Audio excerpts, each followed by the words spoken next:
Yeah, most definitely, man. Really started, fifth, sixth grade. Brother actually, he was the baller. He was the first one balling in the family, and Yeah. he was the real deal out there. He showed me everything that I know to this day, and D, he was that dude, and I wanted to be like him. So, fifth grade, I wanted to do football. So did Pee Wee for fifth and sixth grade. Tyler Hendricks, dad Terry Hendricks, he was my coach. Yeah, so I played on the Mansfield Cheetahs. Yeah, I was pretty straight back in the day. I played receiver, corner. I scored some touchdowns. Ran some kick returns back, punt returns back. So I did everything like that. 81 was my number back then. I loved good number. I loved T.O. and then. And I got older, it was 21. I love Dion, I love Prime. Everybody called me Primetime Pip. So 21, that was a number. And 21, 21 will always go hard. Oh yeah, legendary. Cornerback. You gotta have that swag. Yep. Prime represented all that. And shout out Prime. Yeah, shout out to Prime for real. Jackson State, they doing their thing. Yeah, they are. But bro, they're nasty. Oh yeah. He's putting the HBCUs on, man. I love the way the game's going right now. I am too, bro. Yeah, I am too. Most definitely. Yeah. So did that 56th grade. Balled or whatever.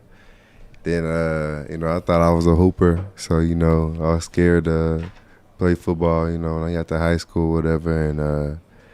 I was just hooping. That's all I really did. Did that, ran track. I was always fast growing up. So, he wanted me on the track team. Football coaches told me to run track. And I didn't play football. They told me to come run track.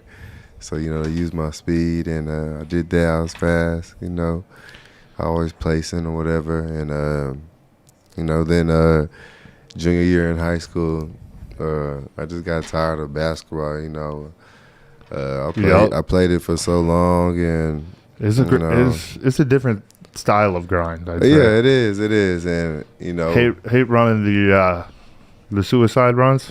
Yeah, Whew, yeah. Don't miss those. Yeah, it's a different type of cardio for sure. It is way different. I like grass. Yeah, so me and the coach, we didn't see eye to eye, and one time, and just this happens. Put it to the side, and I quit the team or whatever, and I went to the football. I went to the football field house, talked to Coach Hamm, and he thought I was joking, and he was like, "Man, you playing? Are you serious? Like, you about to play football? Like, you ain't scared?" I was like, "No, sir." He's like, "Man, it's a joke. Like, I'm about to call the basketball coach and see." Was this on the same day? True. Yeah. Same day. No way. Yeah, later on in the afternoon. So you said the basketball, all right, I'm out, and then you walk straight to football. Turn my bag in. That's how it happened? No. It didn't happen like that. This is what happened. I turned my bag in. Had to talk to him. Told him I quit or whatever.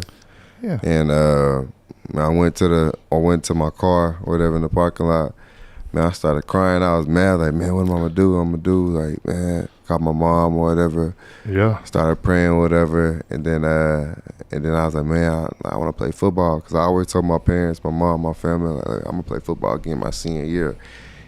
Everybody thought I was lying. Nobody really believed me. So then, this is my junior year right here. So I had one more year of high school.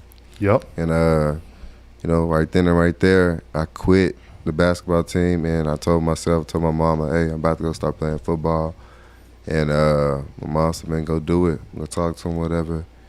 And after school was out, I went down to the field house, talked to Coach Hamm, and he went to go talk to the basketball coach or whatever, and they talked, and he said, come the next day, come tomorrow, we're gonna start workouts. So he's like, man, I'm gonna tell you right now. He said, man, this ain't basketball. So we do contact. He's like, we work hard down here. He's like, man, I had your brother. He was a great athlete. He's a great player for me. He was like, I expect the same out of you. He's like, but he said, we're gonna teach you the game. He said, nothing's gonna be handed to you, nothing's gonna be given to you. So you gotta get it. So you gotta earn it. He said, we already have our guys, so we're loyal here. Like, so he's like, if you come here and do your thing, so you'll play for me. Right. So, he wasn't even talking about going to play college or league or anything like that. It was that just them believing you that wanted wasn't even in my head. Right. I just right then and right there, I'm gonna play football right now. And man, it was a Nike football training camp combine. Like 3 weeks later. That's how crazy. That's how life works. Everything happened for a reason. I remember those, bro. Those were lit. Spark, those are huge. Spark combine. So Spark. They came to Dallas, Spark. whatever. Top athletes in the area, whatever. Everybody who wanted to go to that camp, they could go. Everyone. It was like it was big. It was big. The tour went around the whole country or whatever. And Dallas, we always have top athletes, and went there. Never played high school football at all. I went there, and I stole the show, man. I ran a 4.4. I had the fastest 40 there. Had one of the top fastest 40s in the country that year. I started getting recruited immediately. Arizona State, Texas A&M, all these big schools, man. They just started recruiting me out of nowhere, and I'm on the radar. And the next day was the opening, and I was at TCU, and this is the top 50 football players in the Dallas area were invited to this invite only. And I got invited just because I had a big day at the camp, and I had all these reporters talking to me, all these coaches. Damn.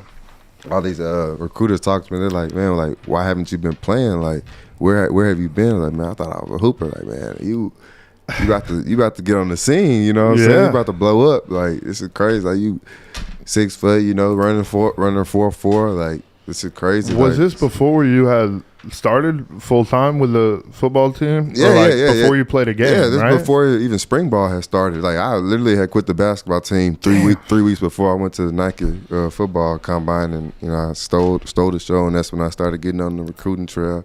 Started going to all these camps, these unofficial visits and stuff, and all these coaches and stuff. They were telling me like, hey, we aren't gonna offer you until we see you play a few games. We want to see what you really are like. You look like Tarzan, but we want to see if you don't play like Jane.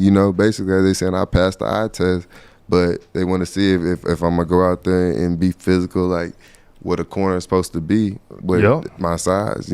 So I had to go out there and get it. And I was grinding every day. I always had a strong work ethic, and I sacrificed everything to go and get it. And Arizona State is crazy. They gave me an offer, bro, and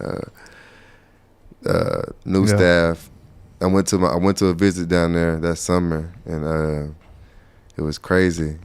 This is Sun Devils, right? Yeah, the Sun Devils. Went to Tempe that summer with my parents. We drove down there about 16, 17 hours. It was dope. We did my visit. It was crazy.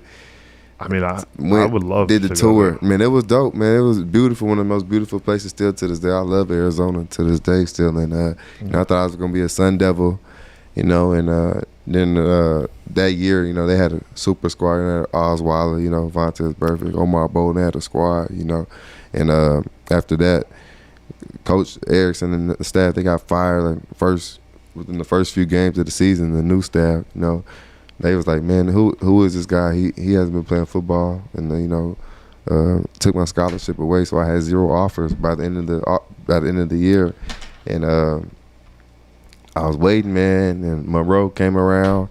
I started sending my film to every school in the country, bro. Like, I made my own huddle, made my own highlight tape. I did everything myself, bro. Like, I was grinding. I really wanted to go D1, so I didn't have any offers then. And I went to go do all that, and nobody would hit me back really. And Monroe, I sent my film to Monroe, whatever, and they got it, and they hit me up, and they gave me an offer the next day or whatever. And this was my mom's birthday. They gave me an offer. And love that. Yeah. Good, great birthday present. Man, crazy. December 9th, 2011. It's crazy. I'll never forget that day. They gave me an offer, whatever. Then boom, 2 hours later that same day, University of New Mexico gave me an offer. So the same night I had 2 offers. So I'm like, man, this is crazy. Like my heart, everything Thank dropped. God, everything changed. Yeah, facts. Yeah. Like I was like, man, I'll call my mom, my dad, my brother. It was like, man, I just got an offer, man. It's crazy, this and that. So then, man, went to my visits, whatever. Ended up choosing Monroe, and that was all she wrote, man. Went to Monroe, played there, started there for 3 years, and then transferred to Oklahoma State, and So did my thing there, man, and you know, went undrafted. You know, played in the league for 4 years. You know, got an injury, got hurt, and you know now I'm done playing. It's a and violent now game. we're here. Yeah, now we're here. Well, brother, I know it was a journey that defied the odds.